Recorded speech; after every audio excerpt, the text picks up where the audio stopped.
மக்கள் சேவை நிகழ்ச்சியில் அனைவரையும் சந்திப்பதில் மகிழ்ச்சி அடைகின்றோம். இந்த வார மக்கள் சேவை நிகழ்ச்சியில் முக்கியமான ஒரு விடயம் பற்றிய தெளிவுபடுத்தலை வழங்குவதற்கு நாங்கள் தயாராக இருக்கணும். குறிப்பாக மக்கள் சேவை நிகழ்ச்சி மக்களுக்கான தெளிவுபடுத்தல்களை வழங்குகின்ற ஒரு நிகழ்ச்சியாக இருக்கின்றது. பல்வேறுபட்ட தலைப்புகளில் நாங்கள் தெளிவுபடுத்தல்களை மக்களுக்கான விழிப்புணர்வூட்டும் விடயங்களை வழங்கியிருக்கின்றோம். இந்த வாரம் நாங்கள் பேச போகின்ற விஷயம் மிக முக்கியமாக இன்றைய காலகட்டத்தில் தமிழ் பேசும் சமூகம் அதுபோல இலங்கை வாழ் மக்கள் அனைவரும் பேசுகின்ற ஒரு பேசு பொருளாக இருக்கின்ற விடயம் பற்றிய ஒரு தெளிவுபடுத்தல் நிகழ்ச்சியாக இந்த வார நிகழ்ச்சி அமைய இருக்கின்றது.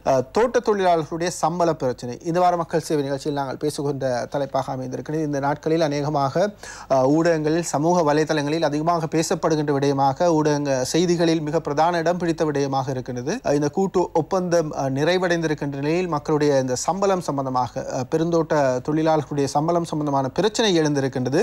மிக முக்கியமாக இந்த பிரச்சனை இப்போது இளைஞர்கள் மத்தியில் மிக முக்கியமாக அவர்கள் ஈடுபாட்டோடு இணைந்து இந்த போராட்டத்தை முன்னெடுத்து வருவதை காணக்கூடியதாக இருக்கின்றது. தனியே மலையகத்தில் மாத்திரமல்லாமல் வடக்கு கிழக்கு தலைநகர் இடங்களிலும் இது நடைபெற்றிருக்கிறது. கடந்த 24ஆம் தேதி கூட காலிமுகத்திடலில் மிக அதிகமான இளைஞர்கள் ஒன்று கூடிய ஒரு நிகழ்வாக ஒரு போராட்டம் அமைந்திருந்தது இந்த சம்பள பிரச்சனை தொடர்பாக. இந்த வார மக்கள் சேவை நிகழ்ச்சியில் நாங்கள் பேச போகின்ற விடயமாக இந்த விடயம் இருக்கின்றது.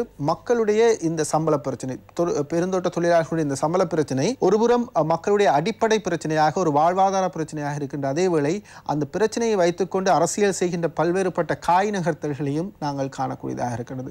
கூட்டு ஒப்பந்தம் மூலமாகத்தான் இந்த தீர்வை பெற்றுக்கொள்ள முடியும் என்ற ஒரு தரப்பு கூறுகின்றது. கூட்டு ஒப்பந்தத்திலிருந்து வெளிவந்தால் தான் இந்த தீர்வை அரசாங்கத்தின் மூலமாக பெற்றுக்கொள்ள முடியும் என்ற ஒரு தரப்பு கூறுகின்றது. இன்னும் ஒரு சிலர் சமூக வலைதள நண்பர்கள் சுயமாக செய்கின்ற போராட்டங்களை அரசியல் மயப்படுத்தப்பட முனைந்து கொண்டிருக்கின்றார்கள். ஒரு சில ஊடகங்கள் தங்களுடைய ஊடக பணியை அல்லது ஊடக தர்மத்தை மீறி இந்த விடயத்தை அரசியலாக்க முனைந்து கொண்டிருக்கிறது. ஆகவே இந்த போராட வந்திருந்த இளைஞர்கள் அதுபோல இது சம்பந்தமாக கிழக்கு பல்கலைக்கழக போராட்டம் அதுபோல வடபகுதியில் இடம்பெறுகின்ற போராட்டங்கள் இவற்றில் இந்த போராட்ட உணர்வோடு இளையவர்கள் இதில் இணைந்து கொண்டிருக்கின்ற இந்த சந்தர்ப்பத்தில் எதற்காக போராடுகின்றோம், ஏன் போராடுகின்றோம், இந்த பிரச்சனை என்ன, இந்த பிரச்சனையின் பின்னணி என்ன போன்ற விடயங்களை மக்கள் மயப்படுத்துவதற்கான ஒரு நிகழ்ச்சியாக இந்த வார மக்கள் சேவை நிகழ்ச்சியை உங்களுக்காக நாங்கள் வழங்க இருக்கின்றோம். ஆகவே இந்த நிகழ்ச்சியில் நாங்கள் அதிதியாக இணைத்திருப்பது இந்த சம்பள பிரச்சனை தொடர்பாக நீண்ட காலமாக பணியாற்றி வருகின்ற மிக அதிகமான வெளியீடுகளை செய்திருக்கின்ற கட்டுரைகளை எழுதியிருக்கின்ற இன்னும் அது சம்பந்தமான களப்பணியில் ஈடுபட்டுக் கொண்டிருக்கின்ற மக்கள் தொழிலாளர் சங்கத்தினுடைய பொதுச் செயலாளர் சட்டத்தரணி தம்பையா அவர்களை இணைத்திருக்கின்றோம். அவரோடு இந்த வாரம் நாங்கள் பேச இருக்கின்றோம். வணக்கம். வணக்கம். நாங்கள் இந்த பிரச்சனை பேசுறதுக்கு இந்த மக்கள் சேவை நிகழ்ச்சியை நாங்கள் தேர்ந்தெடுக்கிறதுக்கான காரணம் இந்த நிகழ்ச்சியின் மூலமாக இந்த போராட்டத்தின் பின்னணி ஏன் இந்த போராட்டம் செய்யப்படுது, இந்த போராட்டத்துக்கான அழுத்தம் ஏன் கொடுக்கப்பட வேண்டும், இது ஒரு ப்ரெஷர் குரூப்பாக எப்படி இணைந்து கொள்ளணும் அப்படின்றதுக்காக இந்த இளைஞர்களுக்கு ஒரு தெளிவுபடுத்தலை நாங்கள் வழங்க வேண்டும். ஆகவே இந்த சம்பள பிரச்சனை இந்த பெருந்தோட்ட தொழிலாளர்களுடைய இதன் பின்னணி இந்த விடயங்களை பார்த்துட்டு சமகால விடயங்கள் எதிர்காலத்தில் என்ன மாதிரியாக நாங்கள் இணைந்து செயற்படலாம் போன்ற விடயங்களை நாங்கள் பேசுவோம்.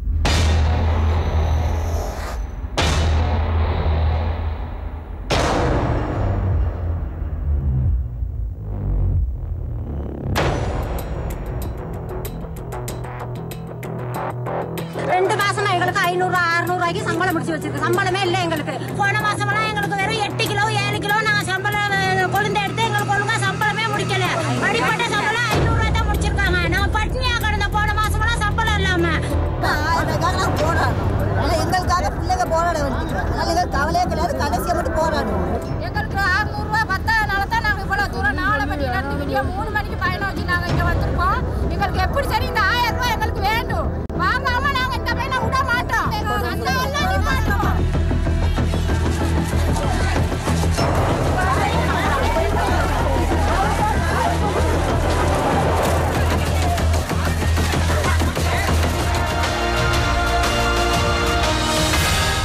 சம்பள பிரச்சனை பற்றி குறிப்பிடுங்கள். இப்போது இருக்கின்ற கூட்டு ஒப்பந்தம் 2016ஆம் ஆண்டு ஒப்பமிடப்பட்ட ஒப்பந்தம் நிறைவடைந்திருக்கிறது. ஆகவே அதில் குறிப்பிடப்பட்டிருக்கின்ற விடயங்கள் என்ன பிரச்சனை இதில் உள்ளடக்கப்பட்டிருக்கிறது? இல்லை, அடிப்படையிலே இந்த 2016ஆம் ஆண்டு கூட்டு ஒப்பந்தம் ஒரு பெருந்தோட்ட தொழிலாளர்களை பொறுத்தவரையில் அவர்களுடைய உரிமைக்கு ஆப்பு வைக்கின்ற அல்லது உரிமை சம்பளம் சம்பந்தமான விஷயத்தில் மிகவும் ஒரு வரையறைக்குட்படுத்தி அதற்கு மேல் அவர்கள் எழும்ப முடியாத ஒரு சூழ்நிலையை ஏற்படுத்தியிருந்தது. நாங்கள் இதைத்தான் 2016ஆம் ஆண்டு கூட்டு ஒப்பந்தம் சட்டத்துக்கு முரணானது என்றது நாங்கள் ஒன்று சொல்லுகிறோம்.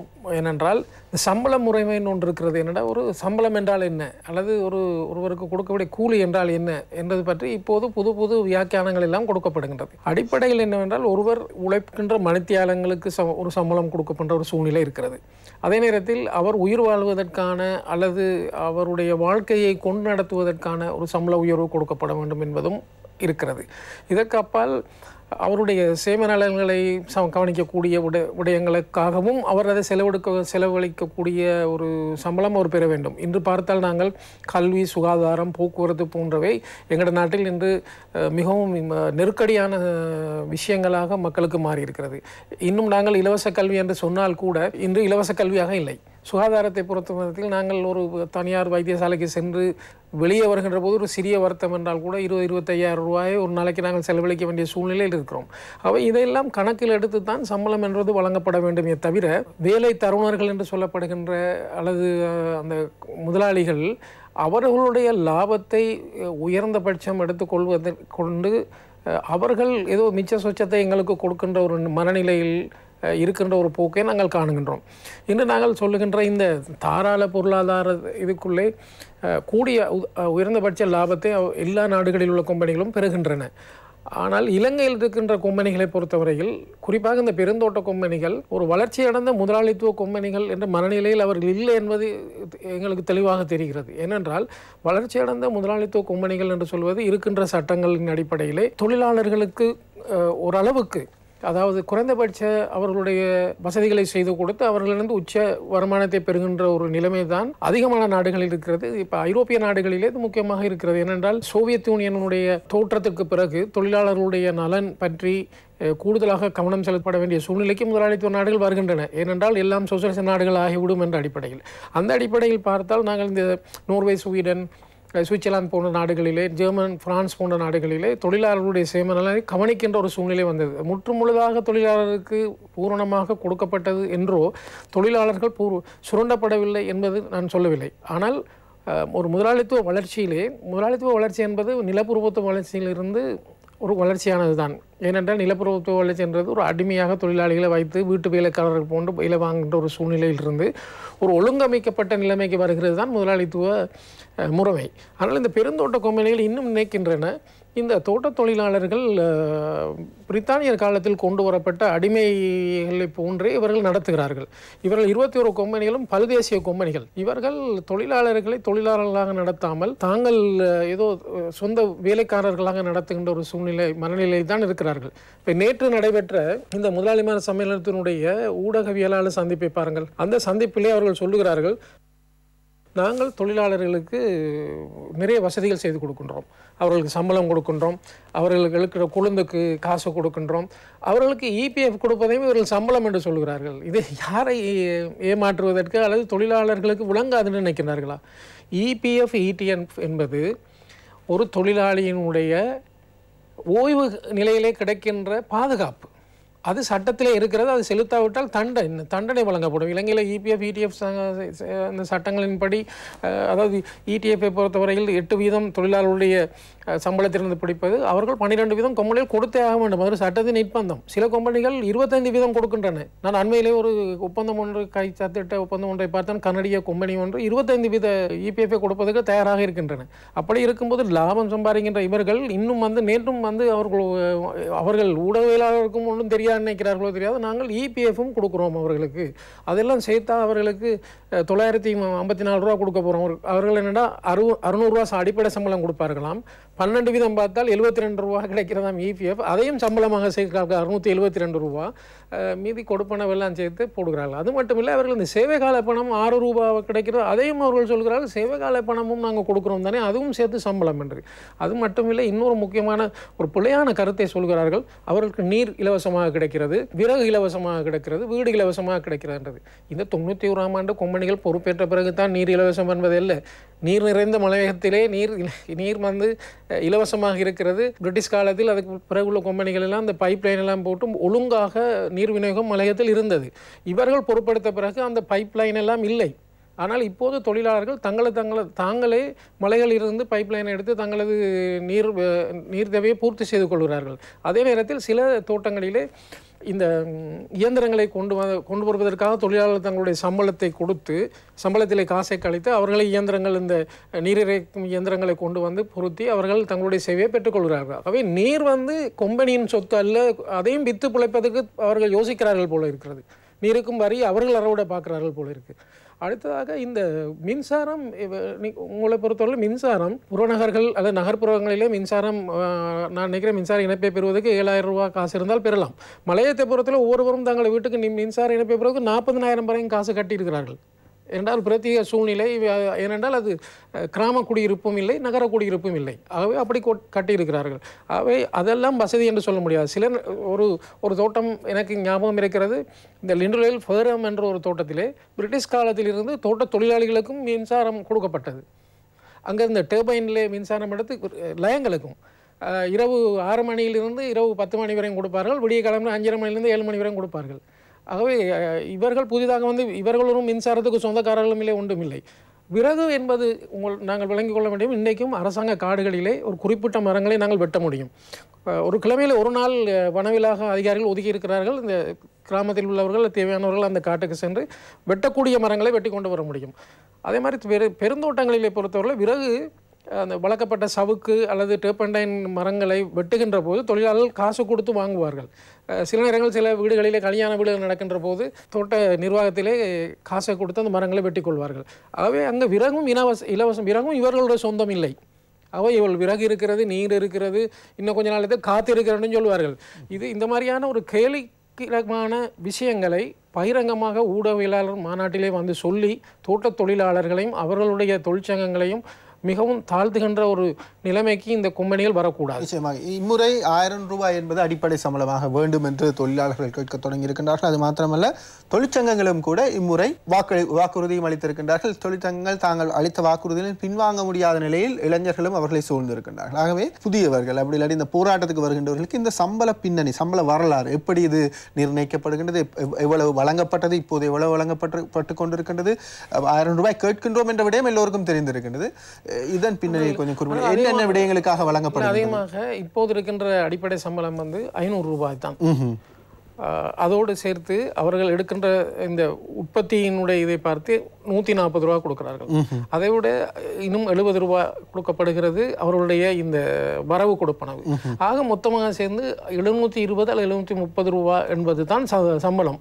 அவர்கள் போன முறையும் சொன்னது என்றால் 730 ரூபா உங்களுக்கு சம்பளம் கிடைக்குதானே என்று. ஆனால் இந்த வரவு கொடுப்பனவை பார்ப்பீர்கள் என்றால் எத்தனை நாட்கள் வேலை, 25 நாள் வேலை கொடுக்க வேண்டும், 18 நாள் வேலை செய்ய வேண்டும். ஆனால் இவர்கள் 17 நாளாவது வேலையை குறைத்து விட்டார்கள். எல்லோருக்கும் கிடைக்க போவதில்லை. இது 18 நாள் கிடைக்கவில்லை. அதிகமாக பார்த்தீங்கன்னா பங்களோவில் ஃபேக்டரியில் வேலை செய்கிறவர்களுக்கு மட்டும்தான் அந்த 19 நாள் கிடைக்கும். இவர்கள் சில நேரங்களில் திட்டமிட்டு கொழுந்து ஒரு நாளைக்கு வேலை லீவு கொடுத்து விட்டார்கள்னா 17 நாளில் ஒரு நாள் வேலை செய்யலான்றதுக்காகவே அந்த கொடுப்பனவு இல்லாமல் போய்விடும். இப்போ சாதாரணமாக கோஆப்ரேட் கம்பெனிஸ்லேயும் இந்த இன்சென்டிவ் சிஸ்டம், அந்த வேலை ஊக்குவிப்பு பணம் வழங்கப்படும். ஆனால் தொழிலாளியாக வராவிட்டால் தான் அந்த இது இல்லாமல் இவர்களை வேலை நிப்பாட்டி விட்டு அந்த இதை செய்வார்கள். மொத்தம் கொழுந்து பற்றி பார்க்கணும் 18 கிலோ எடுக்கணும் என்று இருந்தால் சில தோட்டங்கள் 20-22 கிலோவும் எடுக்கிற நிலைமை இருக்கிறது. அது மட்டும் இல்லை, இந்த ஞாயிற்றுக்கிழமையிலே 1.5 பேர் கொடுக்கணும் என்று இருக்கிறது. பூயாரங்களில் 2 பேர் கொடுக்கணும் என்று. ஏன்னா இவர்கள் அந்த 2 பேர் கொடுப்பது 18 கிலோவுக்கு தான். ஆனால் இவர்கள் 25 கிலோ எடுக்க சொல்வார்கள். அப்போ தான் 2 பேர் 1.5 பேர் தருவான். சில இடங்கள் 30 கிலோ எடுக்க சொல்கின்ற நிர்பந்தமும் இருக்கின்றது. இது ஒரு அப்பட்டமான மீறுகை. இதில் என்ன சொல்லுகின்ற விடயம் என்றால், நாங்கள் ஆரம்பத்திலிருந்தே சொன்ன அடிப்படை சம்பளம் 500 ரூபா மட்டும்தான் தொழிலாளிகளுக்கு நிரந்தரம். ஆனால் சொல்லப்படுகிறது என்னவென்றால் 16,971 ரூபா சம்பளம் இப்ப தொழிலாளிகளுக்கு கிடைக்கிறதாகத்தான் கம்பெனிகள் சொல்லுகின்றன. ஆனா உண்மை அது அல்ல. சாதாரணமாக ஒரு தொழிலாளருடைய அந்த சம்பள சீட்டை பார்த்தால் 9,000, 8,000, சில பேருக்கு 6,000 அப்படிதான் கிடைக்கும். ஏனென்றால் அந்த எலவன்ஸ் என்றது 500 ரூபாய்க்கு அங்கே இருக்கும் இந்த 230 ரூபாய் எலவன்ஸ் என்றது கிடைப்பதே இல்லை பெரும்பாலான தொழிலாளிகளுக்கு. சில வேளை ஒரு தோட்டத்திலே இருக்கின்ற 100 தொழிலாளிகள் ஒரு 25 தொழிலாளிகள் கிடைக்கும். இந்த இடத்துல நான் இன்னொரு விஷயத்தையும் சொல்ல விரும்புகிறேன் என்னவென்றால், ஒரு துறைக்கு பங்களாவில் வேலை செய்வதற்கு, அவர் பூந்தோட்டத்தில் வேலை செய்வதற்கெல்லாம் 10-15 பேரை வைத்திருப்பார். எல்லாத்தையும் தொழிலாளர்களுக்கு வேலை வாங்கிவிட்டு இதை இப்படி சொல்லுகிறார்கள். அடுத்து இன்னும் இதனால் தான் நாங்கள் சொல்லுகின்ற அல்லது வலியுறுத்தி வருகின்ற விஷயம் என்னவென்றால், நிரந்தரமாக கிடைக்கக்கூடிய சம்பளம் ஒன்று இருக்கணும். எலவன்ஸ் என்றது கொடுப்பனவு தானே. அப்போ நாங்கள் தொடர்ந்து சொல்லி வருகிறோம் என்றால் இதில் ஒரு பெரிய பம்மாத்து நடக்கின்றது. இவர்களுக்கு இந்த முதலாளிமார் சம்மேளனத்துக்கு கூட்டு ஒப்பந்தம் தெரியாமல் இல்லை. அவர்கள் எத்தனையோ கூட்டு ஒப்பந்தத்தை கையெழுத்திடுகிறார்கள். பெருந்தோட்டத்துறைக்கு மட்டுமில்லை, வர்த்தக ஊழியர் சங்கத்துக்கு அவர்கள் கையெழுத்திடுகிறார்கள். அப்போ அவர்களுக்கு தெரியும் கூட்டு ஒப்பந்தத்திலே சம்பளம் என்பது எப்படி நிர்ணயிக்கப்படுகிறது என்றது. கூட்டு ஒப்பந்தத்தில் சம்பளம் என்பது நான் திரட்டு சம்பளம் என்று தான் சொல்ல போகிற. திரட்டு சம்பளம் என்றால் என்ன என்றால் அடிப்படை சம்பளமும் வாழ்க்கை செலவு புள்ளி, அதாவது இலங்கையிலே வாழ்க்கை செலவு உயர இவ்வளவு ஒரு புள்ளிக்கு இவ்வளவு சதம் உயர்த்த வேண்டும், இவ்வளவு ரூபா உயர்த்த வேண்டும் என்று ஒரு வழிமுறை இருக்கிறது. அந்த வழிமுறையின்படி இன்றைக்கு அரசாங்க தொழிலாளர்களுக்கு 17,000க்கும் மேற்பட்ட 17,350 ரூபா சொச்சம் அவர்களுக்கு கிடைக்கிறது. அதை நாங்கள் தொழிலாளர்களுக்கு தோட்ட தொழிலாளர்களுக்கு பிரித்து பார்த்தால் ஒரு 440 ரூபா சொச்சம் ஒரு தொழிலாளிக்கு ஒரு நாளைக்கு வழங்கப்பட வேண்டும்.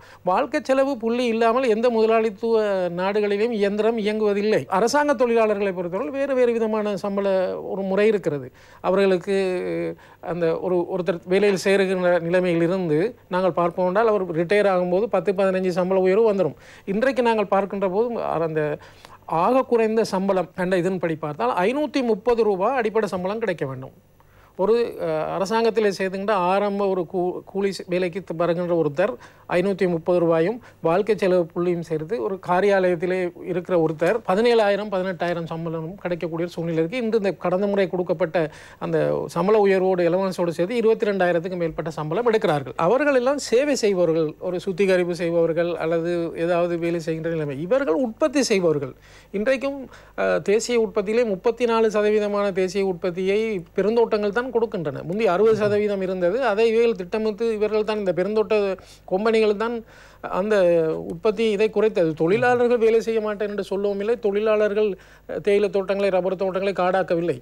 காடாக்கியது என்னடா இவர்கள் திட்டமிட்டு வேறு வேறு திட்டங்களுக்காக காடாக்கினார்கள். அதனால தான் நான் சொல்றேன், நீங்க கேட்ட கேள்விக்கு இந்த அடிப்படை சம்பளம் 500 ரூபா இருந்து மற்றது கிடைக்காமல் போகின்ற ஒரு சூழ்நிலை மாதிரி இல்லாமல் இனி நாங்கள் கேட்கக்கூடிய சம்பளம் அடிப்படை சம்பளம் அல்லது திரட்டு சம்பளம் என்பது 1000 ரூபாய் என்றால் 25,000 ஷூரா கிடைக்க வேண்டும். எலவன்ஸை பொறுத்தவரையில் அது நாங்கள் பார்க்கலாம். சில வேலை கொழுந்து எடுக்கிறதை பொறுத்தது, கொழுந்து வருகின்ற நிலைமையை பார்க்கிறது, வரகை கொடுப்பனவு என்பது அது கூட கட்டாயம் கிடைக்க வேண்டும். ஒரு ஏற்பாடு இருக்கணும். இல்லாமல் போவதற்கான ஏற்பாடுகளை விட கிடைக்கக்கூடிய ஏற்பாடுகளை நாங்கள் கொண்டு வர வேண்டும். ஆகவே போராடுகின்ற அல்லது இது பெருந்தோட்ட தொழிலாளர்களுடைய சம்பளம் என்றால் என்ன, ஏன் இந்த 1000 கேட்கப்படுகிறது என்றால் மொத்த சம்பளம் 1000 என்பது அல்ல. இது 3.5 வருடங்களுக்கு முதல் எங்களுடைய பெருந்தோட்ட தொழிற்சங்கங்கள் அப்படித்தான் சொன்ன மொத்த சம்பளம் 1000 ரூபாய் என்று. மொத்த சம்பளம் 1000 ரூபாய் என்பது சரி, மொத்த சம்பளம் 1000 ரூபாய் திரும்பவும் 600 ரூபா தான் கிடைக்கும். இப்போ அவர்கள் சொல்லுகின்றபடி 600 ரூபா தான் கிடைக்கும். 600 ரூபா உயர்த்துவதற்கு ரெடி என்று சொல்கிறார்கள். ஆகவே நாங்கள் இந்த இடத்திலே இதை ஏற்றுக்கொள்ள முடியாது. ஆகவே முதல் தெளிவு நீங்கள் கேட்ட கேள்வியின்படி எங்களுக்கு நிரந்தரமாக 1000மோ 1000க்கு திரட்டு சம்பளம் நாங்கள் சொல்கிறோமோ 1300 ஒரு உயர்ந்தபட்ச திரட்டு சம்பளம் கட்டாயமாக எந்த விதமான இடையூறும் இல்லாமல் வேலை செய்கிற நாட்களுக்கு கிடைத்தே ஆக வேண்டும். அடுத்ததாக இந்த 2003ஆம் ஆண்டு கூட்டு ஒப்பந்தத்திலே ஆக குறைந்தது வருடத்துக்கு 300 நாள் வேலை கொடுக்கணும் என்று இருக்கிறது. அப்படி என்றால் 25 நாள் கட்டாயம் கொடுத்தாக வேண்டும். அப்போ அதை இவர் திட்டமிட்டு குறைக்கிறார். இப்போது வருகின்ற இந்த குத்தகை முறையின் அடிப்படையில் வேலை நாட்களை குறைத்து நீங்கள் கொந்தரப்பில் வேலை செய்யுங்க, கொண்ட்ராக்ட் இதில் வேலை செய்யுங்கள் என்று சொல்லி 10 நாள் 11 நாள் தான் தருகிறார்கள். அதுலேயும் சம்பளம் அடிபட்டு போகும், எலவன்ஸிலும் அடிபட்டு போகும், வேலை நாட்கள் குறைத்தாலும் அடிபட்டு போகும். இந்த நிலைமையை மாற்றி அமைக்க வேண்டும். ஒரு நிரந்தரமான உறுதியான சம்பளம் ஒன்று உறுதி செய்யப்பட வேண்டும் என்பதுதான் இந்த போராட்டத்தின் முக்கியத்துவம். நாங்கள் அடிப்படையில் நாங்கள் அந்த விடயத்தை மீண்டும் தெளிவுபடுத்துகின்றோம். தம்பி அவர்கள் கூறியது போல 600 ரூபாய் சம்பளம் கொடுத்து 950 ரூபாய் சொச்சம் அவர்களுடைய பேச்சு வழக்கில் இருக்கின்றது. ஆகவே அவ்வாறான ஒரு சம்பளம் வழங்கப்படுவதன் மூலமாக நாங்கள் 1000 ரூபாய் கேட்டோம், 950 ரூபாய் கிடைத்து விட்டது என்று இந்த பிரச்சனையை முடிவுக்கு கொண்டு வர முடியாது. அடிப்படை சம்பளம் 1000 ரூபாய், 25 நாட்கள் வேலை செய்தால் 25,000 ரூபாய் அவர்களுக்கு சம்பளமாக கிடைக்க வேண்டும். அது அடிப்படையாக குறைந்த சம்பளமாக இருக்க வேண்டும். இதுதான் இந்த போராட்டமாக இருக்கிறது. ஆகவே இதனை நோக்கியதாக இளைஞர்களுடைய எண்ணங்கள் கருத்துக்கள் பதியப்பட வேண்டும். அவர்களுடைய அழுத்தம் நிச்சயமாக இந்த தொழிற்சங்கங்களாக இருக்கலாம், அரசு தலைமைத்துவமாக இருக்கலாம், ஏன் அரசாங்கமாக கூட இருக்கலாம். அவர்களுக்கான அழுத்தமாக இந்த அழுத்தம் பிரயோகிக்கப்படும். ஆகவே ஊடகங்கள் வாயிலாகவும் இது வெளிக்கொணரப்படும். அதுபோல சமூக வலைதளங்கள், ஏனைய நண்பர்கள், ஏனைய பிரதேசங்களில் இருக்கின்றவர்கள், சர்வதேசத்தில் இருக்கின்றவர்களும் இதனோடு இணைந்து கொள்ளலாம். ஆகவே இதில் குழுக்களாக அல்லது கட்சிகளாக பிரிந்து நிற்காமல் அனைவரும் ஒரு குடையின் கீழ் இந்த ஒரு கருத்தை வலியுறுத்துகின்ற போது நிச்சயமாக அந்த கருத்துக்கான வலிமை அதிகமாக இருக்கும் என்பதனை வலியுறுத்துகின்றோம். இந்த வார மக்கள் சேவை நிகழ்ச்சியில் நாங்கள் ஒரு தெளிவுபடுத்தலுக்காக பெருந்தோட்ட தொழிலாளர்களுடைய சம்பள பிரச்சனை பற்றி ஒரு தெளிவுபடுத்தலை வழங்கி கொண்டிருக்கின்றோம். நிச்சயமாக ஒரு போராட்டம், ஒரு அழுத்தத்தை கொடுக்க நாங்கள் முனைகின்ற போது அது சம்பந்தமான முழுமையான விவரங்கள், முழுமையான தகவல், அதன் பின்னணி, அதில் எந்த பக்கமாக அழுத்தம் கொடுக்கப்பட வேண்டும், எவ்வாறான அழுத்தம் அல்லது இவ்வாறான பங்களிப்பை நாங்கள் வழங்குகின்ற போது அது சாதகமான அல்லது எங்களது வெற்றியை நோக்கிய பயணமாக அமையும் அல்லது இவ்வாறான ஒரு அழுத்தம் கொடுக்கப்படுகின்ற போது அது வெற்றிகரமாக முடிவடையும் என்ற விடயத்தை நாங்கள் தெளிவு பெற்றுக் கொள்ள வேண்டும். குறிப்பாக இந்த 1000 ரூபாய் சம்பள பிரச்சனையில் தொழிலாளர்களுக்கு 1000 ரூபாய் கிடைக்க வேண்டும் என்ற சம்பள பிரச்சனையில் நிச்சயமாக பலர் உணர்வுபூர்வமாக இணைந்திருக்கின்றார்கள். அது உண்மையில் வரவேற்கப்பட வேண்டிய விடயம். பல இளைஞர்களை நாங்கள் காணக்கூடியதாக இருக்கின்றது. இந்த சம்பளம் நிர்ணயிக்கப்படுவது இந்த கூட்டு ஒப்பந்தத்தின் மூலமாக. இவ்வாறான கூட்டு ஒப்பந்தங்கள் 2003ஆம் ஆண்டிலிருந்து 1992 செய்யப்பட்டு கொண்டு வருகிறது. ஒவ்வொரு 2 வருடத்துக்கு ஒரு தடவும் இந்த கூட்டு ஒப்பந்தம் செய்யப்படுகின்றது. இந்த கூட்டு ஒப்பந்தத்தில் 3 பிரதான தொழிற்சங்கங்கள் கையொப்பமிடுகின்றன. இப்போது அந்த கையொப்பமிடுகின்ற போது பல சுற்று பேச்சுவார்த்தைகள் மேற்கொள்ளப்படுகின்றது. பல கூட்டு ஒப்பந்தங்களுக்கு முன்னால் நாங்கள் பல பேச்சுவார்த்தைகளை பல சுற்றுக்களை கண்டிருக்கணும். ஆக அது எவ்வாறு நிர்ணயிக்கப்படுகின்றது, அதில் என்னென்ன விடயங்கள் உள்ளடக்கப்படுகின்றது, தொழிலாளர்களுடைய சம்மதம் பெறப்படுகின்றது, எவ்வாறு அவர்களுக்கு தெளிவுபடுத்தப்படுகின்றது, இதில் உள்ளடக்கப்பட்டிருக்கின்ற விடயங்கள். கடந்த 3 வருடமாக அதிகமாக இந்த கூட்டு ஒப்பந்தம் பற்றி ஒரு பேசு பொருளாக கூட்டு ஒப்பந்தம் இருந்து வந்திருக்கிறது. அவை இதில் சிலர் கூட்டு ஒப்பந்தத்தை கிழித்தெறிய வேணும், கூட்டு ஒப்பந்தம் என்றது மரண சாசனம், அடிமை சாசனம் போன்ற விமர்சனங்களும் வைக்கப்படுகிறது. அடிப்படையில் நாங்கள் விளங்கிக் கொள்ள வேண்டிய விஷயம் என்னவென்றால், ஒரு கம்பெனியிலே ஒரு வேலை செய்யும்போது, ஒரு 10 தொழிலாளர்கள் வேலை செய்யும்போது அவர்களுக்கு நியமன கடிதம் கொடுக்கப்படும். அந்த நியமன கடிதத்தில் இருக்கும் உங்களுடைய வேலை நேரம் இவ்வளவு, நீங்கள் இவ்வளவு சம்பளம், நீங்கள் லீவ் இவ்வளவு தான் எடுக்கலாம். அதெல்லாம் அந்த இலங்கையில் இருக்கின்ற தொழிற்சட்டத்துக்கு இணங்கத்தான் இருக்கும். அதில் எழுதுவார்கள் சிலர், உங்களுக்கு அறிவித்தல் இல்லாமல் நீக்குவோம் என்று. ஆனால் அறிவித்தல் இல்லாமல் நீக்க முடியாது. அப்படி அது அந்த நியமன கடிதம் போன்ற ஒரு ஒப்பந்தம் தான் கூட்டு ஒப்பந்தம். அதாவது இப்போ பெருந்தோட்ட தொழிலாளர்கள் இப்போ 10 லட்சம் பேர், 5 லட்சம் பேர், 2.5 லட்சம் பேர், 1.5 லட்சம் பேருக்கும் நியமன கடிதம் கொடுக்க இயலாது. கொடுப்பது என்பது தனித்தனியாக வருகின்ற கொடுக்கலாம். ஆனால் அது ஒரு தொழிலாளர் திரளுக்கு, ஒரு கூட்டத்துக்கு பொதுவாக நிபந்தனைகளை நியமிப்பது என்றது கடினமான விடயம். அந்த அடிப்படையில் தான் ஏற்கனவே சட்டங்கள் இருந்தாலும் கூட தொழிலாளர்கள் யார், இவர்கள் இந்த கூட்டு ஒப்பந்தத்திலே என்னென்ன தொழில்துறைகள் இடம்பெறுகின்றன, இதிலே எத்தனை நாள் வேலை செய்ய வேண்டும், இவர்களுக்கு எவ்வளவு கொழுந்தெடுப்பது பற்றி எவ்வாறு தீர்மானிப்பது, ரப்பர் பால் வெட்டுவது எவ்வாறு தீர்மானிப்பது, இவருடைய லீவு நாட்கள் என்ன, இவர்களுக்கு வைத்திய லீவு என்று எத்தனை நாள் எடுக்கலாம், அதுக்கு இவர்கள் வைத்திய சான்றிதழ் கொடுக்க வேண்டுமா இல்லையா போன்ற பல விடயங்களை உள்ளடக்குகின்ற, அதாவது வேலை நிபந்தனைகள், ஒரு நியமன கடிதம் போன்றது ஒன்று தான். வேலை நிபந்தனைகளை கொண்ட ஒரு ஒப்பந்தம் தான் அது. அதாவது சம்பளம் பிரதானமான அடிப்படை கூட்டு ஒப்பந்தம் என்றது இதுதான். இது 1950களில் எங்களுக்கு வந்திருக்கின்ற இந்த கைத்தொழில்கள் பிணக்கு சட்டத்திலே ஒரு 6ஆம் பிரிவிலே இருக்கிறது. இவ்வாறு தான் கூட்டு ஒப்பந்தம் செய்யப்பட வேண்டும் என்று. கூட்டு ஒப்பந்தம் என்றது தொழில் சட்டத்திலே இருக்கின்ற நியதிகளுக்கு மாறாக 8 மணித்தியால வேலை என்றால் கூட்டு ஒப்பந்தத்தில் நீங்கள் 12 மணித்தியால வேலை செய்யணும்னு போட முடியாது. இப்போ மெட்டர்னிட்டி லீவ், அதாவது மகப்பேற்று லீவு கொடுக்கணும்னா அதை பறிக்க முடியாது. இவ்வாறான விஷயங்கள் ஏற்கனவே எங்கள் சட்டத்தில் இருக்கிறது. அதை அந்த சட்டத்துக்கு இணங்க ஒரு தொழிலாளர்கள் எவ்வளவு வேலை செய்வது, எவ்வளவு அவர்களுக்கு சம்பளத்தை வழங்குவது போன்ற விஷயங்களை தீர்மானிக்கின்ற ஒரு ஒப்பந்தம் தான் கூட்டு ஒப்பந்தம். அந்த கூட்டு ஒப்பந்தம் தொழில் செய்பவர்களும் தொழிலாளர்களுக்கும் இடையில் நடப்பது. தொழிலாளர்களின் சார்பிலே தொழிற்சங்கங்கள், அதாவது இலங்கையின் சட்டத்தின்படி 40% அங்கத்தினர்களை கொண்டிருக்கின்ற ஒரு துறையிலே கொண்டிருக்கின்ற தொழிற்சங்கங்கள் தான் அந்த ஒப்பந்தத்தை செய்யலாம். இப்போ இலங்கை பெருந்தோட்ட தொழில்துறையிலே ஒரு சங்கத்துக்கு 40% இல்லை என்பதன் காரணமாகத்தான் ஆரம்பத்தில் இலங்கை தொழிலாளர் காங்கிரஸும் இலங்கை தேசிய தோட்ட தொழிலாளர் சங்கமும் கையளித்தது. பிறகு இந்த பெருந்தோட்ட கூட்டு கமிட்டி என்று சொல்லப்படுகின்ற இடதுசாரி தொழிற்சங்கங்கள் மற்றும் தேசிய தொழிலாளர் சங்கம் மற்றது மலைய மக்கள் முன்னணி போன்றவையும் அதிலே இணைந்து அந்த ஒரு கமிட்டியை அமைத்து அல்லது ஒரு கூட்டை அமைத்து அவர்களும் 3வது தரப்பாக போனார்கள். அதிலே காலகட்டத்தில் சில சங்கங்கள் அதிலிருந்து வெளியேறிவிட்டன முரண்பாடுகள் காரணமாக. இப்போது 3 சங்கங்கள் தான் தோட்ட தொழிலாளர்கள் சார்பாக கையெழுத்திடுகின்றன. கம்பெனிகள் 22 சார்பாக இப்போது 20 தான் அதில் பங்கெடுக்கின்றன. மற்ற 2ம் அதை ஏற்றுக்கொள்கின்றன, ஆனால் அதில் பங்கெடுப்பதில்லை. அவர்கள் சார்பாக இருக்க தொழிற்சங்கம் தான் முதலாளிமார் சம்மேளனம் என்று சொல்லப்படுகின்ற எம்ப்ளாய்மெண்ட் ஃபெடரேஷன் ஆஃப் சிலோன்.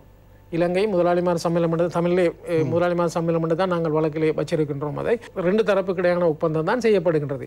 1991ஆம் ஆண்டு இலங்கையினுடைய பெருந்தோட்டத்துறைகளை தனியார் கம்பெனிக்கு கொடுத்த பிறகு இந்த சம்பள நிர்ணய சேவை வலுவிழந்து போய் அல்லது அரசாங்கத்தினுடைய கட்டுப்பாட்டு இல்லாமல் போய் இந்த 2 தரப்புகளுக்கு இடையில் சம்பளம் பற்றி பேசுகின்றதாகத்தான் அந்த ஒப்பந்தம் இருந்தது. அந்த ஒப்பந்தம் பிறகு வேலை நிபந்தனைகள் எல்லாவற்றையும் எடுத்து 2003ஆம் ஆண்டு பல விடயங்களை உள்ளடக்கிய ஒரு கூட்டு ஒப்பந்தம் வந்தது. அதுதான் நாங்கள் இன்றைக்கும் பெருந்தோட்ட தொழிலாளர்களுடைய அல்லது பெருந்தோட்டத்தினுடைய தாய் கூட்டு ஒப்பந்தம் என்று சொல்லுகிறோம். அதில் தான் நான் ஏற்கனவே குறிப்பிடப்பட்டது போன்று 300 நாள் வருடத்துக்கு வேலை கொடுக்க வேண்டும், தீபாவளி அலவன்ஸ் போன்ற பல விஷயங்கள் அதில் இருக்கின்றன. தீபாவளி அட்வான்ஸ் போன்ற இப்போது இதை கைச்சாத்துவது இலங்கை தொழிலாளர் காங்கிரஸ், இலங்கை தேசிய தோட்ட தொழிலாளர் சங்கம், இலங்கை தொழிலாளர் காங்கிரஸ், பெருந்தோட்ட தொழிற்சங்க நிலையம் அல்லது கூட்டு கமிட்டி என்று சொல்லப்படுகிறது தான். ஆனால் இதிலே 2 வருடத்துக்கு ஒரு கையெழுத்திடுற விடயம்தான் இந்த சம்பளம். அவை 2003ஆம் ஆண்டு கூட்டு ஒப்பந்தம் இப்போதும் நடைமுறையில் இருக்கிறது. அதில் ஒரு சரத்து தான் இந்த 2 வருடத்துக்கு ஒருக்கா சம்பள உயர்வு பற்றி மீளாய்வு செய்வது. உங்களுக்கு தெரியும், சம்பள உயர்வு வருடம் வழங்கப்படுவது உண்டு. தோட்ட தொழிலாளர் பொறுத்தவரையில் 2 வருடத்துக்கு ஒருக்கா சம்பளத்தை மீளாய்வு செய்வது என்ற ஒரு சரத்து அதில் இருக்கிறது. ஏனென்றால் சம்பளம் காலத்துக்கு காலம் மீளாய்வு செய்யப்பட வேண்டும். 1930ஆம் ஆண்டு 50 ரூபா கொடுத்தா இன்றைக்கு 50 ரூபாய்க்கு இருக்க முடியாது. அதுவே ஒரு சான்று, சம்பளம் கூட்டி கொடுக்கப்பட வேண்டும் என்ற ஒரு வரலாறு, ஒரு வழக்காறு எல்லா இடத்திலும் இருக்கிறது. ஆகவே அதன் அடிப்படையில் தான் 2 வருடத்துக்கு ஒரு முறை இவர்கள் கூடி கலைந்து பேசுகிறார்கள். ஆனால் அதில் உள்ள ஒரு துரதிர்ஷ்டமான விஷயம் என்னவென்றால், 1992ஆம் ஆண்டு ஒப்பந்தம் வந்தாலும் 2002ஆம் ஆண்டில் தான் இந்த சம்பளம் எவ்வாறு அமைய வேண்டும் என்பது வந்தது. அதில் அடிப்படை சம்பளம் என்றும் இந்த கொழுந்து பறிப்பதற்கு ஏற்ற சம்பளம் வழங்கப்பட வேண்டும் என்றதும், வருகை அதாவது 24 நாள் வேலை செய்கிறார்களோ அதுக்கேற்ற மாதிரி ஒரு ஊக்குவிப்பு பணமும் சேர்த்து தான் வழங்கப்பட வேண்டும் என்பது தான் தீர்மானிக்கப்பட்டது. ஆனால் உண்மையில் இது அடிப்படையில் கோளாறானது. ஏன் நான் கோளாறானது என்று சொல்லுகிறேன் என்றால், அடிப்படை சம்பளத்தில் எவ்வளவு கூட வேண்டும், எலவன்ஸில் எவ்வளவு கூட வேண்டும், எத்தனை வீதம் என்பது இருக்க வேண்டும். அதிகமாக எல்லா துறைகளையும் பார்த்தீங்கன்னா அடிப்படை சம்பளத்திலே 20% அல்லது 30% கூடும் என்ற ஒரு ஏற்பாடு இருக்கிறது. ஆகவே அவர் 2 வருடத்துக்கு பிறகு என்ன செய்வார்கள்? அதில் கதை பேச்சு இருக்காது. 500 ரூபாண்டா 150 ரூபா கூடும் கட்டாயம். ஆனால் மற்ற இந்த எலவன்ஸில் தான் பேச்சுவார்த்தை நடக்கும். அதே நேரத்தில் வேலை நிபந்தனைகள் பற்றிய பேச்சுவார்த்தையே நடக்கும். இப்போ இலங்கையில் கூட்டு ஒப்பந்தத்தை பொறுத்தவரையில், வங்கி வர்த்தக ஊழியர்களுடைய கூட்டு ஒப்பந்தங்களை பொறுத்தவரையில் அவர்கள் எல்லா விஷயத்தையும், சம்பளம் மட்டுமில்லை, அவர்களுடைய கூட்டு ஒப்பந்தத்தின் முழு விஷயங்களை கூட ஒரு 2 வருடத்துக்கு ஒருக்கா 5 வருடத்துக்கு ஒருக்கா மாற்றுகிறார்கள். ஏனென்றால் அந்த தொழில்துறையுடைய வளர்ச்சிக்கு ஏற்ப அதை மாற்றுகிறார்கள். மாற்றுகின்ற போது அவர்கள் என்ன செய்கிறார்கள் என்றால், தொழிலாளர்கள் சார்பில் ஒரு வரைவு, ஒரு டிராஃப்டை அனுப்புவார்கள். நாங்கள் இன்னென்ன விஷயங்களை உள்ளடக்க வேண்டும், எங்களோட உரிமைகள் இவ்வளவு தேவை என்று சொல்லி. அதே மாதிரி முதலாளிகளை பொறுத்தவரையிலும் அவர்கள் டிராஃப்டை அனுப்புவார்கள். 2 பேரிடத்திலே இது கைமாறப்பட்டு பேச்சுவார்த்தை நடக்கும். அது முரண்படுகின்ற விடயங்களை தீர்ப்பதற்கு தான் பேச்சுவார்த்தை நடைபெறும். ஆனால் துரதிர்ஷ்டவசமாக பெருந்தோட்ட தொழிலாளர்களுடைய கூட்டு ஒப்பந்தத்தில் இந்த சம்பள உயர்வு சம்பந்தமான விஷயத்தில் அந்த மாதிரியான ஒரு சூத்திரம் அல்லது ஒரு சம்பள திட்டம் இல்லாதன் காரணமாக அந்த 2 வருடத்துக்கு ஒருக்கா பேசுகின்ற பேச்சுவார்த்தையிலும் இழுபறி. பேச தொடங்கும் போதே இவர்கள் சொல்வார்கள், நாங்கள் இவ்வளவு கேட்போம் என்று. அவர்கள் சொல்வார்கள், இல்லை கொடுக்க மாட்டோம். அந்த மாதிரி நிலைமை தான் தொடங்குகிறது. இது அடிப்படையில் இது ஒரு பெரிய பிரச்சனை. அதாவது சம்பளம் ஒன்று எவ்வாறு அதிகரிக்கப்பட வேண்டும் என்ற ஒரு நிலைமை இந்த கூட்டு ஒப்பந்தத்தில் இல்லை. ஆகவே இந்த நீங்கள் ஏற்கனவே கேட்ட கேள்விக்கு நான் வருகிறேன்னா, கூட்டு ஒப்பந்தம் என்பது முழு விடயங்களையும் உள்ளடக்கியது. அதில் ஒரு விடயம்தான் இந்த 2 வருடத்துக்கு ஒரு முறை நாங்கள் இப்போ இழுபறிப்பட்டு கொண்டிருக்கின்ற சம்பளம் சம்பந்தமான விஷயம். அவை கூட்டு ஒப்பந்தம் என்பது சம்பளம் மட்டுமல்ல. கூட்டு ஒப்பந்தம் எல்லாரும் சொல்லலாம், அந்த பாதகமாக இருப்பதாக கூட்டு ஒப்பந்தம் ஒழித்து விட வேண்டும் என்றால் நாங்கள் சம்பள நிர்ணய சபைக்குத்தான் போக வேண்டும். சம்பள நிர்ணய சபை என்பது அரசாங்கம், தொழிற்சங்கங்கள், வேலை தரவர் உள்ளடக்கிய 3 தரப்பும் உள்ளடக்கியது தான் சம்பள நிர்ணய சபை. சம்பள நிர்ணய சபை வருட கணக்கில் எடுத்து சம்பளம் உயர்த்தப்படுகின்ற சூழ்நிலை இருக்கவில்லை. அப்போ அது ஒரு தோல்வியான ஒரு ஃபெயிலியரான திட்டம் என்ற அடிப்படையில் தான் இதற்கு வருகிறோம். அதற்காக இந்த கூட்டு ஒப்பந்தம் என்பது பெரிய முற்போக்கான விடயம் இல்லாவிட்டாலும் இருக்கின்ற சூழ்நிலையிலே இந்த எங்களுடைய சட்ட ஏற்பாடுகளின் அடிப்படையில் இதை செழுமைப்படுத்த முடியும். இது செழுமைப்படுத்த முடியாமல் இருப்பதற்கு காரணம், இந்த கொம்பனிக்காரர்கள் இன்னும் தோட்ட தொழிலாளர்களை அடிமைகளாக நினைக்கிறார்கள். அவர் தொழிலாளர்கள் நினைக்கவில்லை. உழைப்பு என்பது இந்த உலகம் முழுக்க லேபர் என்ற சொல் வந்து ஒரு உன்னதமான சொல். உழைப்பு தான் லேபர் என்ற சொல்லுன்ற அர்த்தம். ஆனால் மலையத்தை பொறுத்தவரையில் ஒரு கேவலமாக இவர் லேபர், சில பேர் லேபர் என்று சொல்வதற்கு விருப்பம் இல்லை. ஏனென்றால் லேபர் என்றது உழைப்பாளி, அது ஒரு உன்னதமானது. உழைப்பில்லாமல் எந்த பொருளும் இல்லை. ஆனால் லேபர் என்றது ஒரு கூலி. கூலி என்று சொல்வது கூட, கூலி என்றது வேஜ், அதுக்கு கூட நல்ல அர்த்தம் தான் இருக்கிறது. ஆனால் மலையத்தை பொறுத்தவரை எல்லாமே ஒரு கேவலமானவர்களாக, அவர் தீண்டத்தகாதவர்களாக, அவர் தரம் குறைந்தவர்களாக காட்டுவதற்காக இந்த உன்னதமான பொருளியல் சொற்கள் எல்லாம் அவர்களுக்கு மாறாக பாவிக்கப்பட்டிருக்கிறது. இந்த மனோநிலையில் தான் கொம்பனிகள் இன்றும் நடக்கின்றன. இவர்கள் தோட்ட தொழிலாளர்கள், இதே பெருந்தோட்ட இதே முதலாளிமார் சம்மேளனத்தினுடைய தலைவர் வங்கி ஊழியர்களிடம் இந்த மாதிரி கதைக்க முடியாது, வர்த்தக ஊழியர்களிடம் இந்த மாதிரி கதைக்க மாட்டார். ஆனால் தோட்ட தொழிலாளர் விஷயத்துல வந்து என்ன சொல்கிறாங்க, நாங்கள் 600 ரூபாய்க்கு மேலே கொடுக்க மாட்டோம், நாங்கள் உங்களுக்கு இபிஎஃப்பும் தரோம், இபிஎஃப் சம்பளமா. அப்போ இந்த மாதிரியான நிலைமை காணப்படுகிறது. ஆக இந்த மாதிரியான நிலைமையை மாற்றி அமைக்க இப்போது மக்கள் ஒன்று கூட தொடங்கி இருக்கின்றார்கள். மக்களுக்கு நாங்கள் சரியான ஒரு வழிகாட்டலை வழங்க வேண்டும், அல்லது இந்த அழுத்தம் தவறான பக்கத்துக்கு செல்லக்கூடிய வாய்ப்புகள் இருக்கிறது. அதுக்கான ஒரு புள்ளியாக இந்த நிகழ்ச்சியை நாங்கள் வழங்கி கொண்டிருக்கிறோம். நிச்சயமாக இந்த பெருந்தோட்ட துறையில் வேலை செய்கின்றவர்களுடைய கருத்துக்களை நாங்கள் பார்க்க வேண்டும். அவர்களுடைய கருத்துக்களில் இப்போது ஒரு ஆழம் தெரிய தொடங்கி இருக்கின்றது. அவர்களுக்கான தெளிவுபடுத்தல்கள் சரியான முறையில் வழங்கப்பட்டிருக்கின்றதை காணக்கூடியதாக இருக்கிறது. ஆகவே அவ்வாறானவர்கள் தங்களுடைய சமூகத்துக்கு இது சம்பந்தமான தெளிவுபடுத்தலை கொண்டு செல்ல வேண்டும். அதேவேளை சமூக வலைதள நண்பர்கள் இந்த விளக்கங்களை இயலுமான வரை ஏனையவர்களுடன் பகிர்ந்து கொள்ள வேண்டும் என்ற ஒரு விடயத்தை நாங்கள் தெரியப்படுத்துகின்றோம்.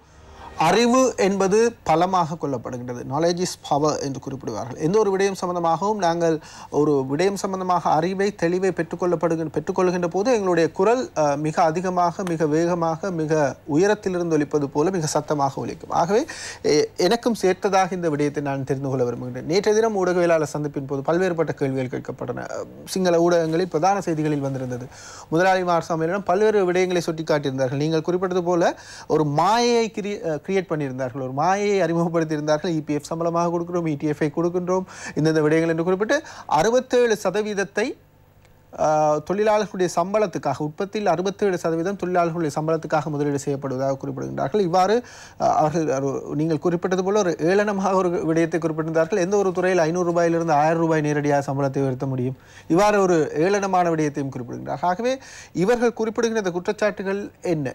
இதில் நியாயம் இருக்கின்றதா? இதை எவ்வாறு நாங்கள் முறியடிப்பது? இது சம்பந்தமாக தகவல்கள் திரட்டப்பட்டிருக்கின்றதா?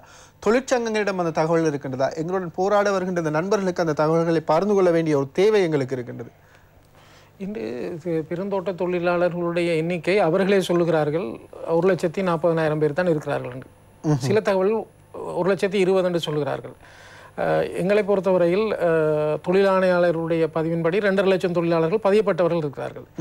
கலாநிதி சந்திரபோஸ் அவர்கள் இது பற்றி கூடுதலான ஆய்வுகள் செய்தவர். அவர் ஒரு நிகழ்ச்சியிலே சொன்னார், சிறுதோட்டங்களில் வேலை செய்பவர்கள் எல்லாரையும் சேர்த்தால் 4.5 லட்சம் தொழிலாளர்கள் இன்னும் இருக்கிறார்கள். பதியப்பட்ட தொழிலாளர்கள் என்றது 1.5 லட்சம் இருக்கலாம் என்று சொல்லி. சரி, நாங்கள் இது இப்போ கதைக்கிறோம் 22 கொம்பனிகள் பற்றி தானே.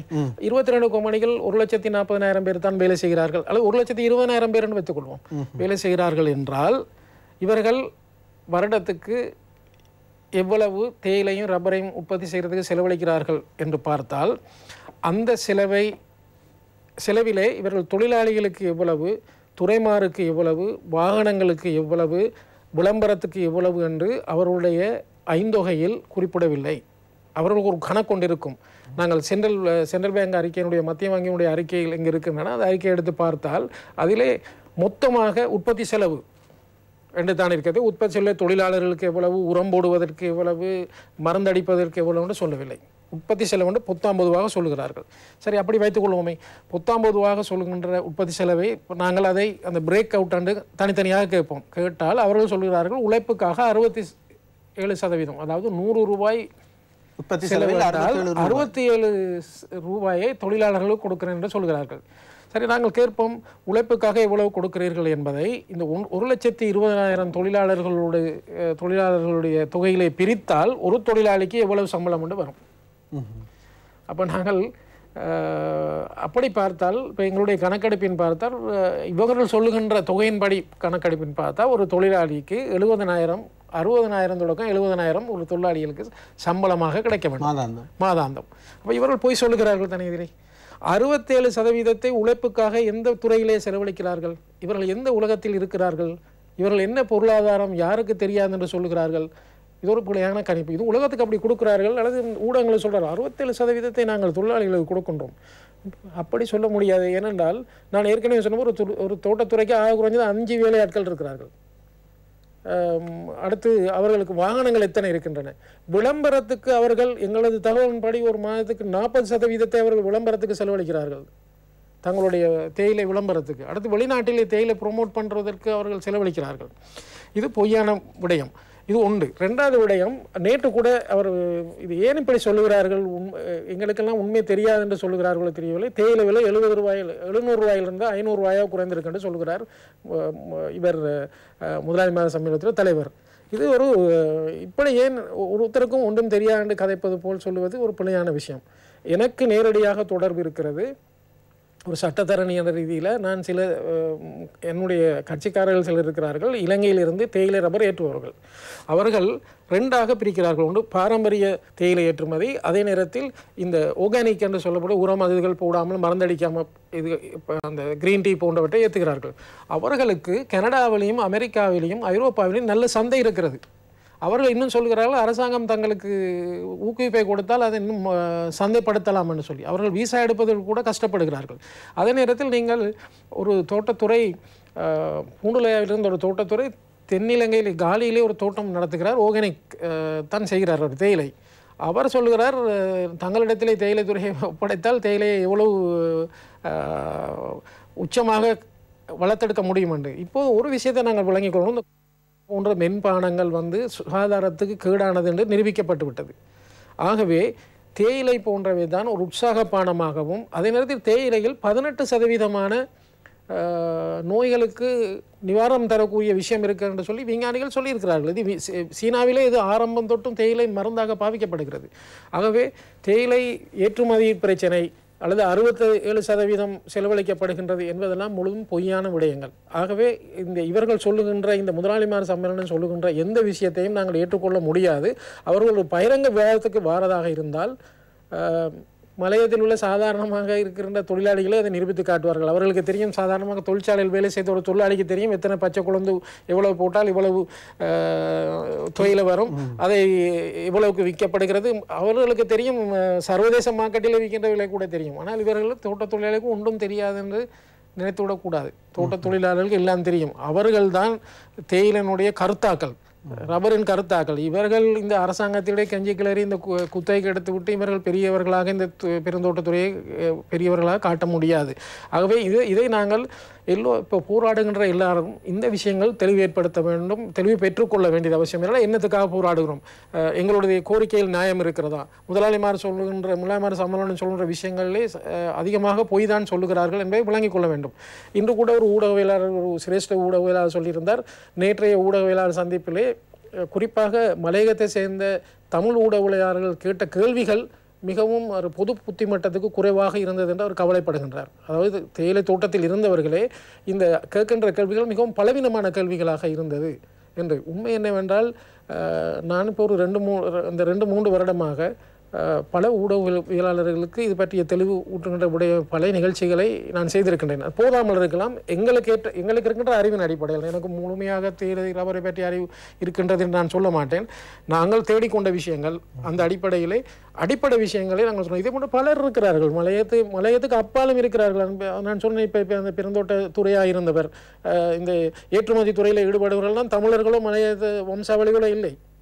அதில் முஸ்லீம் சமூகத்தை சேர்ந்தவர்கள் இருக்கிறார்கள், சிங்கள சமூகத்தை சேர்ந்தவர்கள் இருக்கிறார்கள். ஆகவே அவர்களிடமிருந்தும் நாங்கள் இதை பெற்றுக்கொள்ள முடியும். ஆகவே இந்த இடத்தில் நாங்கள் போராட வந்திருப்பவர்களுக்கு ஒரு செய்தியை நான் சொல்ல விரும்புகிறேன் என்னென்றால், பெருந்தோட்டத்தை நன்றாக நடத்த முடியும் என்று இருக்கிற சிறுதோட்ட சொந்தக்காரர்கள் இருக்கிறார்கள். அவர்கள் எங்களுக்கு பக்கத்துக்கு எடுத்துக்கொள்ள வேண்டும். அடுத்ததாக இந்த ஏற்றுமதி துறையிலே இருக்கின்ற தேயிலை ரப்பர் ஏற்றுமதி துறையிலே இருக்கிறவர்களை எங்களது பக்கத்தில் வென்றெடுக்க வேண்டும் என்றால் அதற்கெல்லாம் எதிராகத்தான் இந்த கொம்பனிகள் செயற்படுகின்றன. அடுத்ததாக சீனா இப்போது ஒரு ஆய்வை சொல்லியிருக்கிறது, இலங்கையில் இப்போ பெருந்தோட்ட கொம்பனிகளை சீனா முதலிட தொடங்கிவிட்டது. அவர் சொல்கிறார்கள் இயற்கை ரப்பருக்கு இன்னும் 10 வருடத்திலே பெரிய சந்தை ஏற்படும் என்று. அதே நேரத்தில் தேயிலையை கைவிட வேண்டாம் என்று சொல்லுகிறார்கள். தேயிலை தோட்டங்களுக்கு முதலிட கேட்டிருக்கிறார்கள். ஏற்கனவே நான் நினைக்கிறேன் பெருந்தோட்ட அமைச்சருடன் ஒரு பேச்சுவார்த்தை முடிந்து விட்டது. சீனாவின் பல கொம்பனிகள் இந்த 22 கொம்பனிகளிலே பங்குகளை வாங்குவதற்கான முதற்கட்ட பேச்சுவார்த்தை நடந்து முடிந்து விட்டது. அப்படி என்றால் தேயிலையும் ரப்பரும் தேவையில்லாமல் போகாது, நட்டமாகவும் போகாது. ஆகவே இவர்கள் சொல்லுகின்ற இந்த விஷயத்தையும் இந்த போராடுகின்ற அல்லது குரல் கொடுக்கின்றவர்கள் அவர்கள் தரப்பில் வைக்கப்படுகின்ற நியாயங்களை முறியடிக்கக்கூடிய கருத்துக்கள் இல்லாமல் சும்மா நாங்கள் வாதிக்க தேவையில்லை, இருக்கின்றன, உண்மை இருக்கின்றது, அதையும் எடுத்துக்கொள்ள வேண்டும். அதே நேரத்தில் நாங்கள் வைக்கின்ற கோரிக்கைகளுக்குரிய நியாயப்பாடுகளை சும்மா எடுத்தாங்க நான் உள்ளார்ந்தமாக அல்லது அகரீதியாக 1000 வேணும் 1500 ரூபா வேணும் என்று கேட்காமல் விஞ்ஞானபூர்வமாக அது எல்லோரும் செய்திருக்க. அப்போ நாங்கள் மட்டுமல்ல, நாங்கள் பெருந்தோட்ட இந்த உழைப்புரிமை ஒன்றியம் மட்டுமல்ல, அதற்கு வெளியிலும் பல பேர் இந்த ஆய்வுகளை செய்திருக்கிறார்கள். அந்த ஆய்வுகள் எல்லாம் சிறு வித்தியாசங்கள் இருக்கலாம், ஆனால் எல்லாம் பெருந்தோட்ட தொழிலாளர்களுடைய உரிமையை பாதுகாப்பதற்கும் பெருந்தோட்டத்துறையை பாதுகாப்பும். சிலர் கேட்கிறார்கள் கேள்வி, நீங்கள் தொழிலாளர்கள் மட்டும் கவலைப்படுகிறீர்கள், பெருந்தோட்டத்துறையை பாதுகாப்பது இல்லையா என்று. பெருந்தோட்டத்துறையை பாதுகாப்பதற்கு அடிப்படை தொழிலாளர்கள் பாதுகாக்கப்பட வேண்டும். தொழிலாளர்கள் பாதுகாக்கப்பட வேண்டுமா இருந்தால் பெருந்தோட்டத்துறை பாதுகாக்கப்பட வேண்டும். இந்த முதலாளிமார் சம்மேளனம் இந்த பேரண்ட அல்லது பெரு உற்பத்தியாக இருக்கின்ற இந்த பெருந்தோட்ட தொழில்துறையை அழித்து அவர்களுடைய வேறு வேறு நோக்கங்களுக்கு இந்த இந்த இந்த நிலங்களை பாவிப்பதற்குத்தான் அவர்கள் ஒரு நீண்ட கால திட்டத்திலே செயற்படுகிறார்கள். 1970-75 காலத்தில் இன ரீதியாக பெருந்தோட்டத்துறை அளிக்கப்பட்டது. அதற்கு பிறகு இந்த நவதாராளவாத உலக பொருளாதார கொள்கையின் அடிப்படையில் பெருந்தோட்டத்துறை சீரழிக்கப்படுகிறது. இது ரெண்டுக்கும் எதிராக எங்களுக்கு விழிப்புணர்வு தேவை. நாங்கள் சம்பளம் கேட்பது மட்டுமில்லை, பெருந்தோட்ட தொழில்துறைக்கு ஒரு மாற்று வருவரையும். நாங்கள் 1000 வருடம் 2000 வருடமும் தேயிலை தான் வைத்திருக்க வேண்டும் என்பது அல்ல. ஆனால் 1000-2000 வருடத்துக்கு பிறகும் தேயிலை தேவையென்றா வைத்திருக்க வேண்டும். அதற்கு மாற்று தேயிலை தொழிலாளர்களை அல்லது ரப்பர் தொழிலாளர்களை இல்லாமலாக்குகின்ற மாற்று பயிற்சிகளுக்கு போகாமல் இப்போது கட்டுப்போல் என்று சொல்ல வேண்டும் ஜனாதிபதி அவர்கள் தடை செய்திருக்கிறார்கள். அந்த தடை நிரந்தரமாக இருக்க வேண்டும். ஆகவே நான் இந்த மாற்று பயிரிடுகள் வருகின்ற போது கூட அது பெருந்தோட்ட தொழிலாளர்களுடைய வாழ்க்கையை சீரமைப்பதற்கும் வளர்ப்பதற்கும் அதே நேரத்தில் பெருந்தோட்ட இந்த பொருளாதாரத்தில் இருந்து ஒரு சரியான மாற்றுக்கு போகும் வரையும் இதை பாதுகாக்க வேண்டும். இருப்பதை பாதுகாத்து கொண்டு தான் புதியதை தேடலாம். நாங்கள் அழித்துவிட்டு புதியதை தேட முடியாது. சூனியத்திலிருந்து தொடங்க முடியாது. பிரதான சிங்கள ஊடகங்களில் சில வேளைகளில் அரசாங்கத்தை தாக்குவதற்காக இந்த விடயத்தை கையில் எடுக்கின்றார்கள். சில அரசியல் தலைமைத்துவங்கள் தங்களுடைய அதிகாரத்தை நிலைநிறுத்திக் கொள்வதற்காகவும் சில தலைமைத்துவங்கள் தங்களுடைய அதிகாரம் தாங்களிடம் தான் அதிகாரம் இருக்கின்றது என்று காட்டிக்கொள்வதற்காகவும் இதனை எடுக்கின்றார்கள். சிலர் பிரபல்யத்துக்காக, சிலர் வாக்குக்காக, சிலர் பணத்துக்காக, இவ்வாறு பல்வேறுபட்ட தரப்புகள் இதில் இருந்தாலும் உண்மையாக இந்த மக்களுக்கு இந்த பணம் இந்த சம்பளம் கிடைக்க வேண்டும் என்ற ஒரு எண்ணத்தில் நூற்றுக்கணக்கான ஆயிரக்கணக்கான இளைஞர்கள் இப்போது முன் வந்திருக்கின்றார்கள். இது மலையகத்தை சார்ந்தவர்கள் மாத்திரமல்ல, வடகிழக்கை சார்ந்தவர்கள், அதுபோல சிங்கள சகோதரர்கள், முஸ்லிம் சகோதரர்கள் இதன்பால் ஈர்க்கப்பட்டிருக்கின்றார்கள். ஆகவே அவ்வாறு உணர்வுபூர்வமாக ஈர்க்கப்பட்டவர்களுக்கு ஒரு நியாயம் நிச்சயமாக கிடைக்க வேண்டும். அவர்களுடைய அந்த குரலுக்கான மதிப்பு வழங்கப்பட வேண்டும். ஆகவே இறுதியாக அடுத்து எடுக்கக்கூடிய நடவடிக்கைகள் ஒவ்வொரு தரப்பினரும் இவ்வாறு செயற்பட வேண்டும். தொழிற்சங்கங்கள், அரசியல் தலைவர்கள், அதுபோல இவ்வாறு சமூக ஆர்வலர்கள், பிற இனத்தவர்கள், பிற பிரதேசத்தவர்கள் எவ்வாறு இந்த கூட்டு முயற்சியை நாங்கள் ஒழுங்கமைத்துக் கொள்வது சுருக்கமாக உங்களிடம் எதிர்பார்க்கிறேன். நினைக்கிறேன் இதில் பெருந்தோட்ட தொழிலாளர்களுக்கு நியாயமான சம்பளம் வழங்கப்பட வேண்டும் என்பதில் எல்லோருமே தங்களுடைய கருத்துக்களையும் பங்களிப்பையும் செய்து விட்டார்கள். வடகிழக்கிலே இளைஞர்கள் மக்கள் தங்களுடைய அவர்களால் செய்யக்கூடியதை செய்திருக்கிறார்கள். அதே போன்று அன்று காலிமுகத்திடலிலே இளைஞர்கள் முகநூல் நண்பர்கள் என்பவர்கள் கொண்டு கூடியிருக்கிறார்கள். அதில் பல அமைப்புகள், பல குரூப்புகள் இருந்திருக்கலாம். அதை ஒழுங்கு செய்த விதத்திலே சில பிரச்சனைகள் இருந்திருக்கலாம். உங்களுக்கு தெரியும், அந்த முகநூல் விஷயங்கள் வெற்றிகரமாக நடந்தது ஹாங்காங்கில் தான். ஹாங்காங்கில் ஒரு தேர்தல் ஒத்திவைக்கப்படுகின்ற போது அங்கு இந்த ஃபோன் கூட பாவிக்க முடியாத சொல்லி தடை இருந்தது. ஆகவே அந்த ட்ரோன்களை பாவித்து ஒவ்வொரு 50 சதுர அடிக்கும் தகவல்களை பெருத்து 50 சதுர அடி 50 சதுர அடிக்காக தகவல்களை கொடுத்து இறுதியில் ஒரே நாள் எல்லாரும் ஒரு இடத்தில் கூடினார்கள். அது மிகவும் அடக்குமுறை சூழ்நிலையில் அங்கு வந்தது. ஆனால் எங்களது நாட்டில் இந்த முகநூல் பாவத்து அடக்குமுறை இல்லை. இருந்தாலும் கூட ஒரு கொள்கை பரப்புக்கு அது ஒரு காத்திரமான பங்கை வைத்திருக்கின்றது. எல்லோரும் ஒன்று கூடியிருக்கிறார்கள். ஆகவே 1947ஆம் ஆண்டு தோட்ட தொழிலாளர்களுடைய வேலைநிறுத்த நேரத்தில் நடந்த அதே போராட்ட வடிவம் தான் இன்று இருக்க வேண்டிய அவசியம் இல்லை. போராட்ட வடிவங்கள் மாறலாம். அது முகநூல் என்று மாறலாம், இணையங்கள் என்று மாறலாம், பிக்கெட் அண்டு இருக்கலாம், வேலைநிறுத்தம் என்று இருக்கலாம். அது காலத்துக்கு காலம் மாறும். ஆனால் நாங்கள் ஒன்று தெளிவு பெற வேண்டிய அவசியம் இருக்கிறது. போராட்டங்கள் எப்படி நடந்தாலும் ஒரு பொறிமுறை கடைசியில் இருக்கின்ற போது இந்த பேச்சுவார்த்தையினூடாக தான் சம்பளம் பெற முடியும். இல்லாவிட்டால் அதிலிருந்து வெளியேற வேண்டும். அப்போது இப்போது கூட இதை நான் தொடர்ந்து வலியுறுத்தி வருகிறேன். இந்த கூட்டு ஒப்பந்தம் 2016ஆம் ஆண்டு கூட்டு ஒப்பந்தம் எங்களுக்கு மிகவும் பாரதூரமான ஒப்பந்தம். அதிலிருந்து காலவாதி ஆவதுக்கு ஒரு நாளுக்கு முதலாவது நீங்கள் வெளியேறுங்கள் என்று நான் கோரிக்கை விடுத்தேன். ஆனால் நேற்று கூட அவர்கள் அந்த ஊடகவியலாளர் இதிலே முதலாளிமார் சம்மேளனம் சொல்கிறது போன்ற கூட்டு ஒப்பந்தத்திலே ஏற்றுக்கொண்ட விடயத்துக்கு மாறாக தொழிற்சங்கம் போக முடியாது. என்ன ஏற்றுக்கொண்ட விடயம்? ஒன்று, வெளியாள் உற்பத்தி முறை. ரெண்டாவது, இந்த உற்பத்தியின் அடிப்படையிலான சம்பளம், நாள் சம்பளம் இல்லை. இது ரெண்டையும் எங்களோட தொழிற்சங்கங்கள் ஏற்று கையெழுத்திட்டு இருக்கின்றன. அதுக்காகத்தான் நான் அக்டோபர் 15க்கு முதல் நான் என்று சொல்வது மக்கள் சார்பாக சொல்கிறேன். எங்களுடைய அமைப்பு, எங்களோட சேர்ந்தவர்கள் விட்டு வெளியேறுங்கள் என்று. இந்த இடத்தில் கூட சொல்கிறோம், உங்களுக்கு முட்டுக்கட்டை வந்து விட்டது என்றால் நீங்கள் 2003ஆம் ஆண்டு கூட்டு ஒப்பந்தத்தையும் தூக்கி எறிந்து விட்டு 1 மாத அறிவித்தல் கொடுத்து விட்டு வெளியேறுங்கள். வெளியேறுகின்ற போது தொழிலாளர்கள் இறந்து விட மாட்டார்கள், தொழில்துறை அழியாது. ஏனென்றால் கூட்டு ஒப்பந்தத்தில் வெளியேறினாலும் கடைசி கூட்டு ஒப்பந்தத்தில் இருந்த சம்பளம், வேலை முறைகள் தொடர்ந்து இருக்கும். அதுதான் சட்டம்.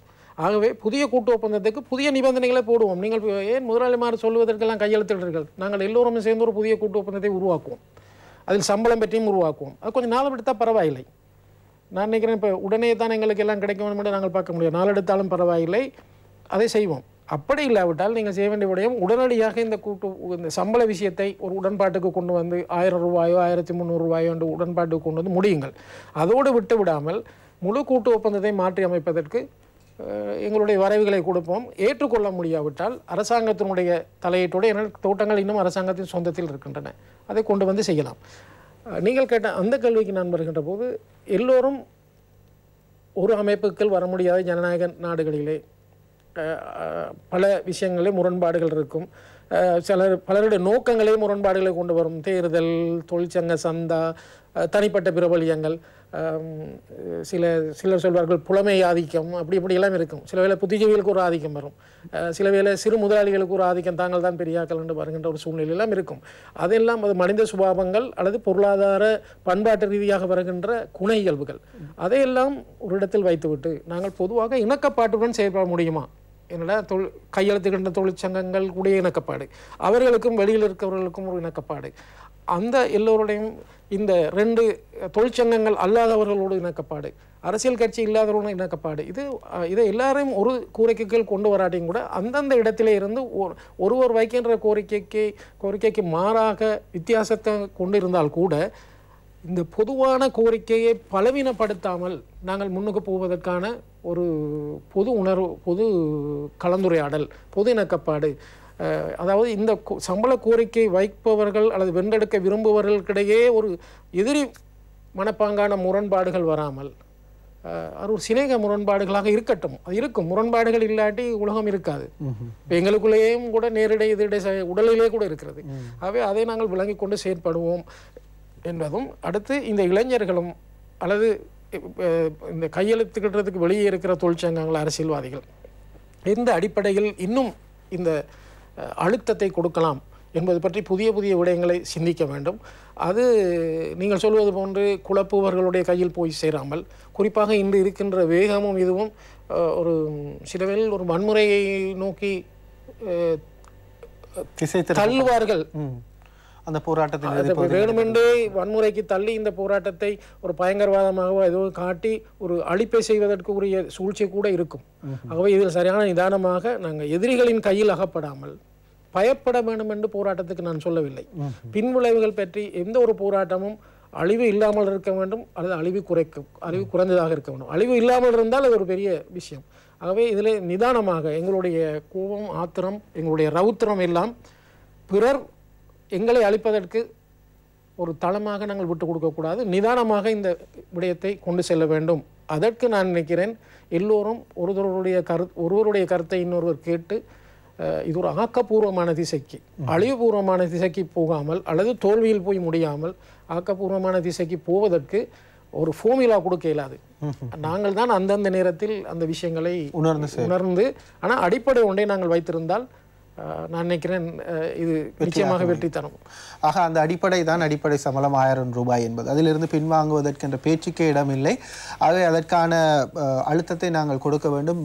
வீராப்புக்கள் பேசுவது அல்லது தான் என்ற ஒரு தொனியில் செயற்படுவது, நாங்கள் தான் இதனை செய்தோம் என்ற மாதிரியான தோற்றப்பாட்டை உருவாக்க நினைப்பது போன்ற விடயங்களை தவிர்த்து நாங்கள் பேசுகின்ற ஒவ்வொரு வார்த்தைகளும், நாங்கள் பதிவுகின்ற ஒவ்வொரு பதிவுகளும் கூட இந்த அப்பாவி தோட்ட தொழிலாளர்கள் இவ்வளவு காலமும் அடக்குமுறைக்கு உட்படுத்தப்பட்டு நியாயமற்ற முறையில் சம்பளம் வழங்கப்பட்ட அவர்களுக்கான குரலாக பதியப்பட வேண்டும். அதற்காக நாங்கள் தொடர்ந்தும் அதனை அவதானித்துக் கொண்டிருப்போம். நியாயமான முறையில் அவற்றை வெளிக்கொணரவும் தயாராக இருக்கின்றோம். அவற்றுக்கான களத்தையும் வழங்க தயாராக இருக்கின்றோம், ஒரு நடுநிலையான தேசிய ஊடகமாக. ஆகவே அந்த விடயத்தை நாங்கள் தெரியப்படுத்திக் கொண்டு இன்றைய தினம் எங்களோடு வந்து இணைந்து கொண்ட மக்கள் தொழிலாளர் சங்கத்துடைய பொதுச் செயலாளர் சட்டத்தரணி தம்பையா, உங்களுக்கும் எங்களுடைய நன்றிகளை தெரிவிக்கின்றோம். நன்றி. நன்றி, வணக்கம். மற்றும் ஒரு மக்கள் சேவை நிகழ்ச்சியில் சந்திக்கலாம். நன்றி, வணக்கம்.